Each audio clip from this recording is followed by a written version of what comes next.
Now, the use of electronic devices has not only transformed the way we communicate, but is quickly revolutionizing how we write and read. Today on our social media segment, we will look at how technology is changing the world of publishing and reading. I'm joined by Paschal Ssemaganda, electronic product specialist at the World Bank and producer of the Digital Continent podcast, and my colleague Jackson Mvunganyi, host Up Front. Welcome, gentlemen. Yeah, well, thank you. Let me start with you, Paschal. Now, everybody it seems like is turning into this device to read.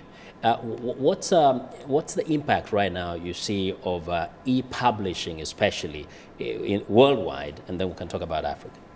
E-publishing is becoming the volume of the market. Last year, the electronic books surpassed print books in the United States for bulk sales. So we know that people are generally buying more e-books than print books, and we're now on that road. So e-readers, tablets, anything that can basically hold an electronic book is becoming the library today. Mm-hmm. Jackson, do you see in Africa people walking around with this kind of devices so they can read and forget about thumping through a book? Well, we still have that issue of access, the digital divide, and you know we don't have as many e-books on the continent, or at least the tablets for which they can access the e-books.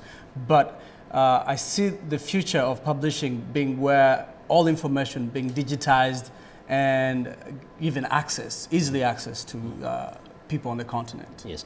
Now, Paschal, you know, some have always had problems trying to publish, for example, the traditional way. What kind of advantages does e-publishing bring to the author himself?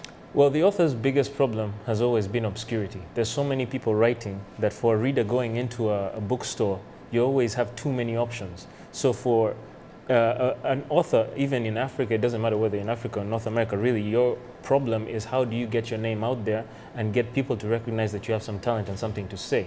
This new revolution in publishing makes it easier for people to get to the market faster, because you don't need to go through a printing press or that printing process. You can format your publication for the internet, for the web, for these devices, and push it out there.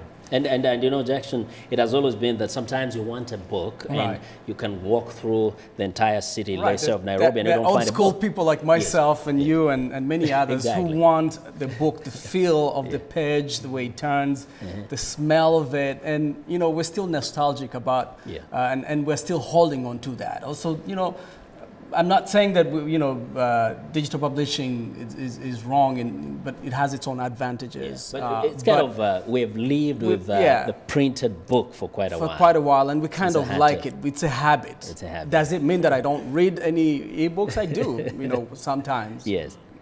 Yes, but Paschal, let's face it. How affordable, or rather, what is when a book is on this kind of format?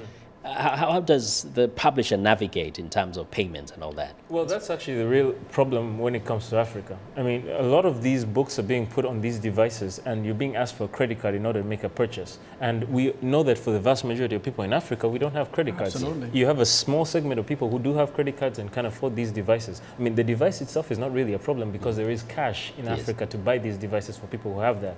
But the problem is, how do you then make purchases on the device? And that is where there's a bit of a gap. If we can bridge that gap, then I suspect you're going to start seeing a lot of African authors doing very well in that market. The banking infrastructure is not yet there for us to be able to access That's the infrastructure. And how about the old-fashioned way? If I don't have a book, you have a book I can borrow. Exactly. Can you lend me your Kindle to go and read? It's a whole realm of ownership now. You know, if you have a book, an e-book, do you really own it? Can you share it? I used to come to you and borrow my book. A Robert Bludrum book when I was in high school. I don't know if you want to lend him your device.